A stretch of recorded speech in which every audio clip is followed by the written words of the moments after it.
everybody. It looks like we're live.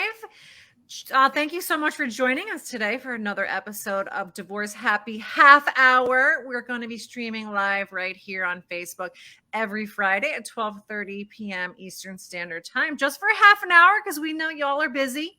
And joining me today, our special guest is Nancy Burger. You have seen her before. She is communications specialist and executive coach. She works with individuals and companies to build emotionally healthy cultures. She also works with people to identify what's holding them back. And that is something that we are going to talk about today, because a lot of you that may be thinking about divorce probably have a little bit of that in the back of your mind. So thank you for joining me today, Nancy. Happy to be here, Christina. Always good to see you. Yes, we've had you on many times. It's always an excellent conversation.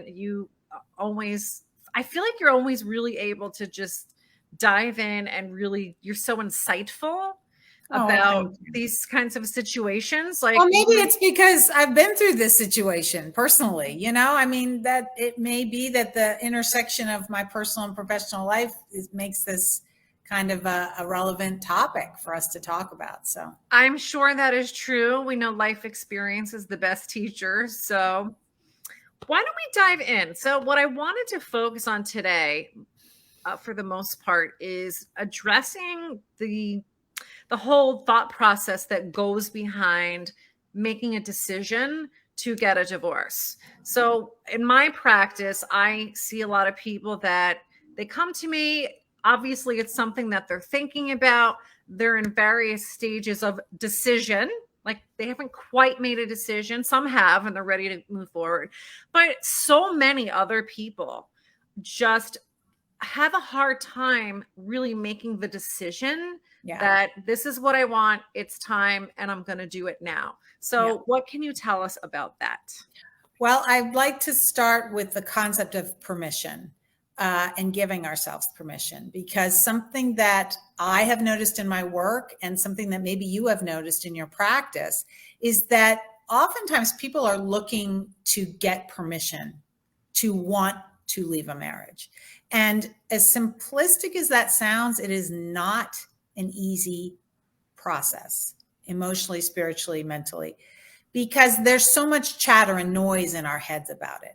Now, each experience is unique. I'm not meaning to generalize, but I have found by and large that there's this sort of, but the kids, or, but the, what will people think, and the hurt and the guilt, and what will happen to the partner, they'll be devastated. So we take on everyone else's experience of our life in that moment.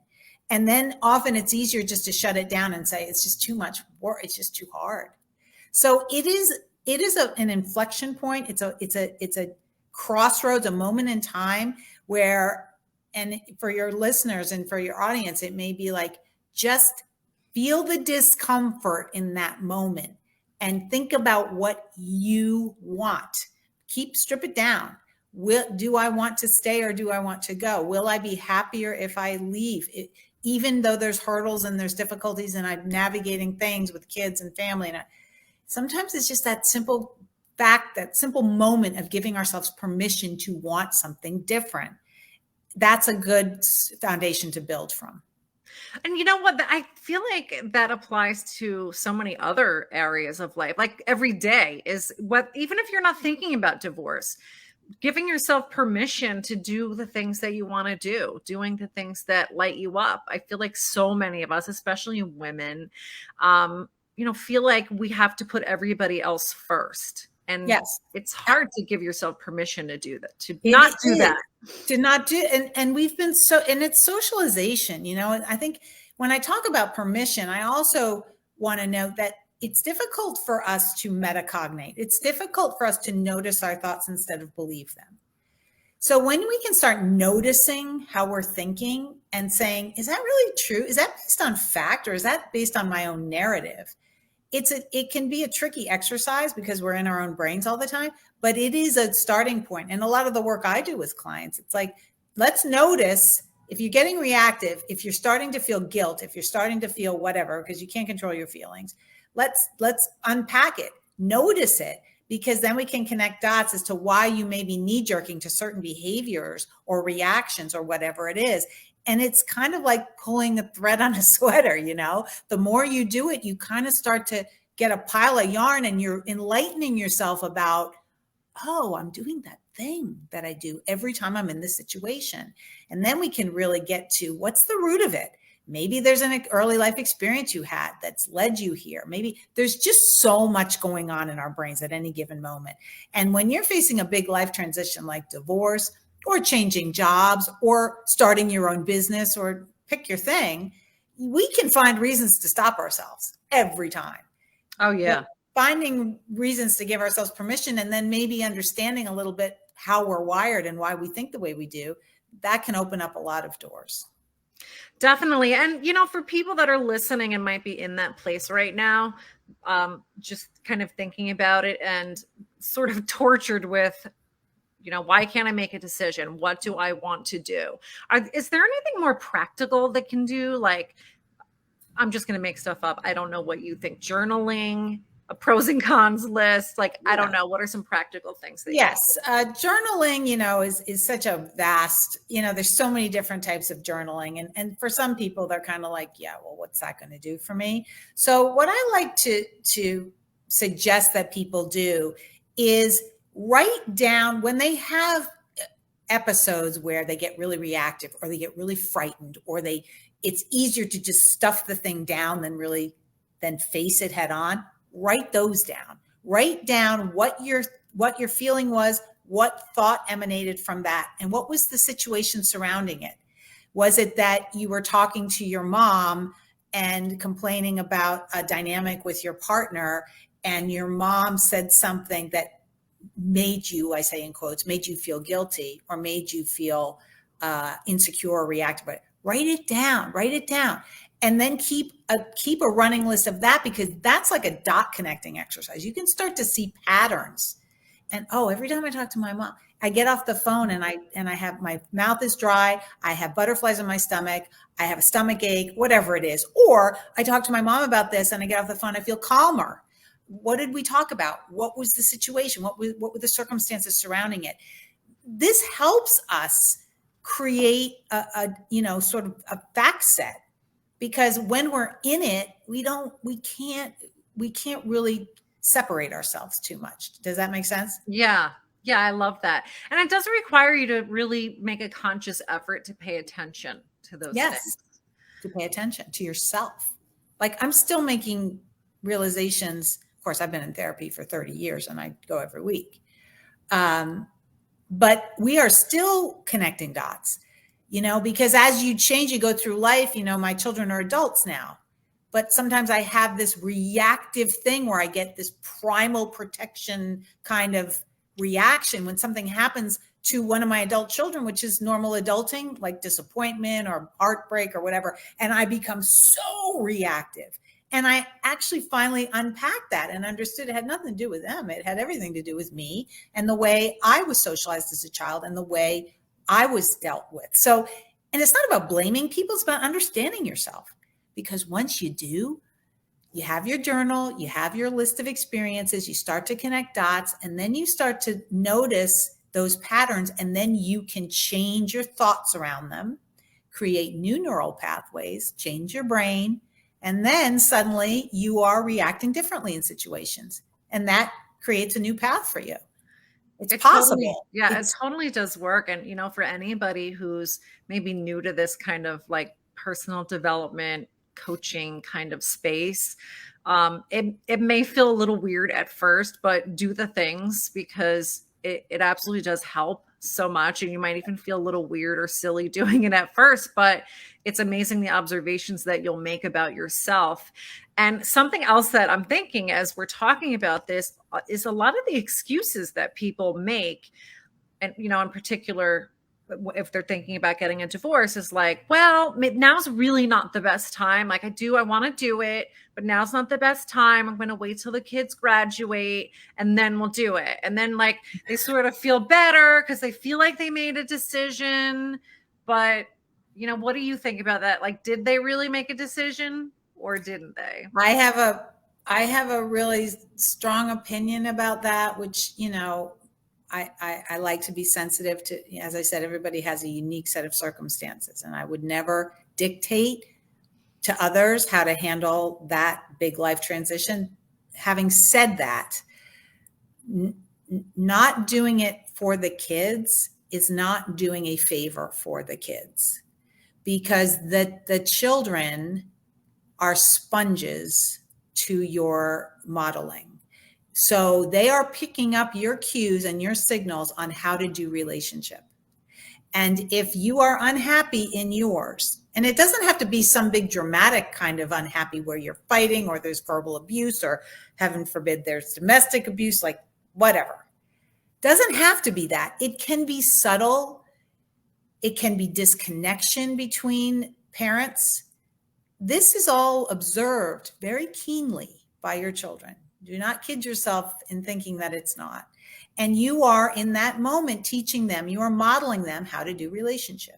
So if you want to teach that, keep in mind that maybe it would serve your children to teach them that life is messy, that there can be love with disconnection, that there can be co-parenting in a divorce, that there can be family, no matter what the legality of it is.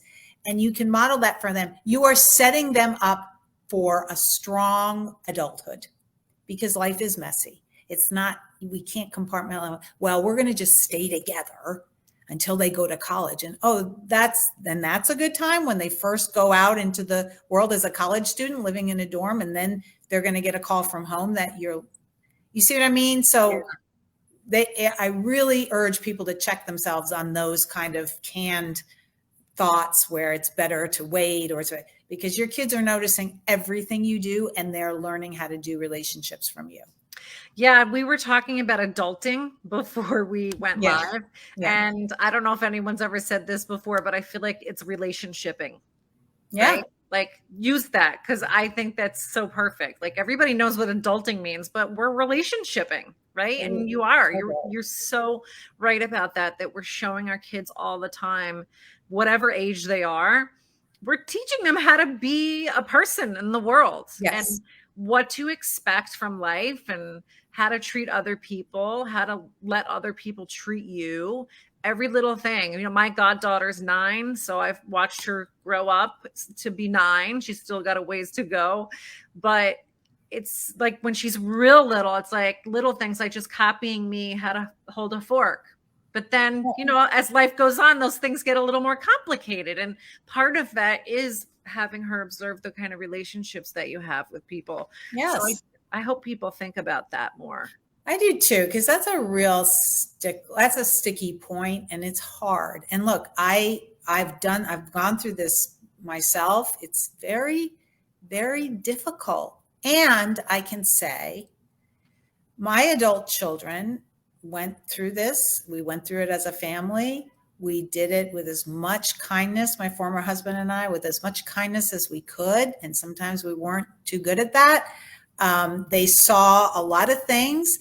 And I will tell you that in a way now, later, 6 years later, our family unit is still very strong, and they have learned to navigate difficulty.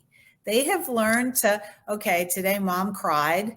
My son would meet me for lunch one day and I just started crying, and he said, Mom, maybe we should get you a cat. Like it was just a funny moment. We still laugh about it. But it was him trying to care for me it's just kind of beautiful, all the dynamics that I've watched go on, how they value our time when we can be together. So there's lots of goodness that can come out of a very icky situation in a divorce. And some divorces are ugly and there's no getting around it, and there's backlash, and then there's collateral damage. I'm not trying to be, to spin it as it's always great. It's not. It's hard no matter what. But goodness can come out of fairly difficult things. And when kids are exposed to messy, they really get strong. Yeah, I've heard from kids like different things. Like I've heard them say things like, gosh, my parents had a terrible marriage and then a terrible divorce. I'm never getting married. That turns them one way. But I've also heard younger people say, well, my parents are married. They're still married, but I don't think that they have a good marriage. I don't want that kind of life, and I'm not going to get married. So sometimes the influence you think that you're having on your kids, like if you're one of those people that's saying, well, I'm going to stick it out and we're just going to get through this because that's what I want to model for my kids. Sometimes you don't realize what you're modeling. Exactly right. And kind of to pivot to another angle of this that I think is huge, in particularly, I think in women's minds, is money. And if they have been raising kids throughout their married life, and then they're faced with going back into the workforce, if they were to divorce, it can be petrifying, absolutely petrifying. Forget the fact that it's, they've been out of the market for a while, but just like, well, who would hire me? What would I ever do? Like just all of this, like, I can't do it. Fear, just like a brick on top, of all of the other stuff, like going through the divorce, getting the right, settlement, all of this stuff. It's just overwhelming. It's too much. And then the shame attached with even talking about it, or who do I talk to about it?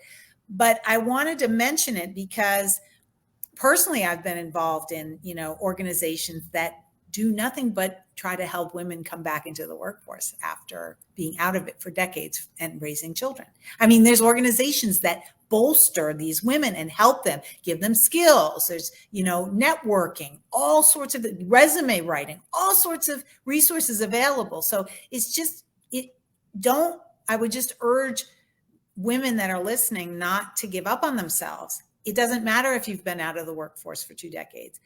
It is so hard to find talent. Companies are looking for talent. They're looking for people with skills. So even, being multitasking and being a stay-at-home mom for 2 decades, you have skills. You may not think you do, but some of these organizations are just masterful at helping with that. So I just wanted to mention that because that can be such a scary part. I hear that again and again, and I don't want to discount that.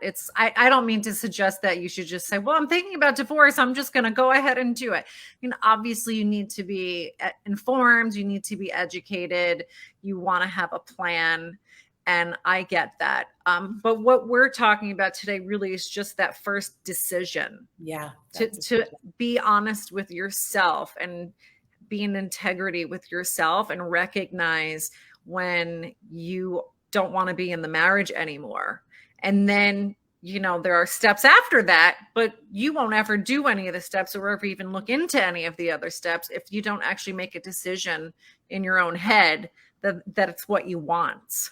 I know. And it's like, even that, you're so right about that decision. It's like, because people may think, well, there's still love, like there's love here. Mm-hmm. Well, yeah, there's a lot of kinds of love.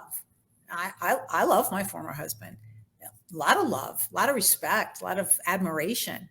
It's different than a marriage relationship. Marriage relationship is a certain kind of love, right? Yeah. But that's again, that permission piece. We don't, oh, well, what do I expect? We've been married for 25 years. What do I expect? Well, expect what you expect.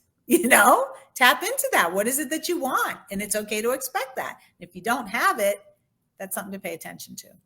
Yeah.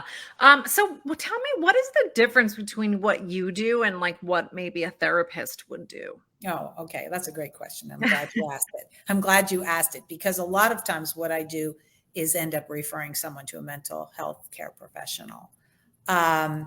So I can guide people to unpack early life experiences. I have infographics and worksheets and all sorts of exercises and activities that I do and I teach and I train on to understand your imprinting and first family modeling and help and maybe connect dots to what you're struggling with now and the neuroscience behind it. It's all evidence-based strategies that I teach. That said, sometimes people are struggling with past traumas, for example, past traumas that could be anything from, harsh dialogue in the first family home, discouraging, belittling, whatever, demeaning kind of environment, to violent trauma, something awful that happened to them. And that's a continuum. We've all had difficult times in life, and the definition of trauma has expanded quite a bit over the years. But if someone has been traumatized as a young person, and they show signs of post-traumatic stress, or they get triggered very easily by certain situations, that's not something that I'm qualified to handle, and I almost always will refer them to a trauma specialist. Because why? I could ignore it and not touch on it, right? Because I'm not qualified to do so. However, a person like that could talk all day long, every day, about whatever's troubling them. But trauma like that lives in your nervous system. It's in your body, and it will come out anytime it's triggered. That's why they call them triggers.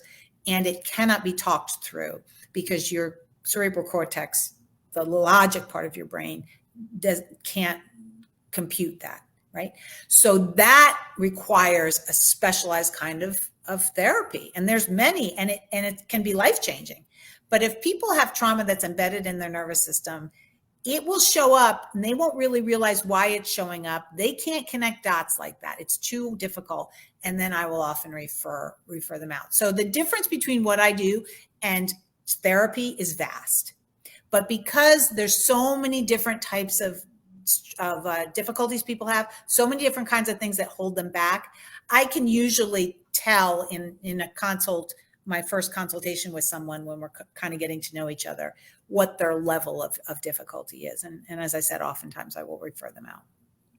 And if there is somebody that is considering divorce and they want to kind of flesh things out with you, is that something that you could work with them on? Absolutely. Absolutely. And I always just do a free consultation with people to just, if they want to just kind of hear what I'm about and what I can offer and what I don't offer, always happy to do that. Because sometimes it's just a matter of having a sounding board, and from which you can give yourself the permission to make that decision. And I have found that with clients in the past, and they'll work with me for a little while, and then they'll go through their divorce and get their therapist and whatever. But I can serve that purpose for sure. Yeah. Yeah. I tell people that, our girlfriends are a wonderful source of support for us, but they're not always the best at giving advice, because they're sort of involved in some way, right? They're friends with you. It's like they're always going to tell you look great, right? Well, right. And Christina, they're living their own wounds. We all live our wounds. So they're going to give you advice based on their own fears, even with love, right? Because they're afraid of the thought of it. They may say, well, you really want to think. And then what happens? And we start second guessing ourselves. And so you kind of want to have a clean path of communication with someone who's objective. Yes, I guess that's what I was getting at, is you want someone who's objective. You don't want someone who always agrees with everything you say, but at the same time, it's just emotionally removed from the whole situation. Yes, exactly right. So I put your website up. Hopefully that's it. I Googled you. That's your website? NancyRburger.com. Yes. And I would encourage people to shoot me an email directly, explore@nancyRburger.com, or you could set up a call through my website on Calendly, whatever's easiest, but I'm very accessible all over social, and so it's not hard to find me. Well, thank you so much for all the information. As usual, you're brilliant. I could listen to this all day. So, because I think it's important to people that are getting a divorce, but it's so relevant in so many other areas too. Yeah. Well, thank you for doing it, because you help people get some courage and honor themselves by doing this. So it's a great service. Thank you. I appreciate that. And thank you all for watching the Divorce Happy Half Hour podcast today. And join us again next week, every Friday at 12:30 p.m. right here Eastern Time. And we'll talk to you next time. Bye.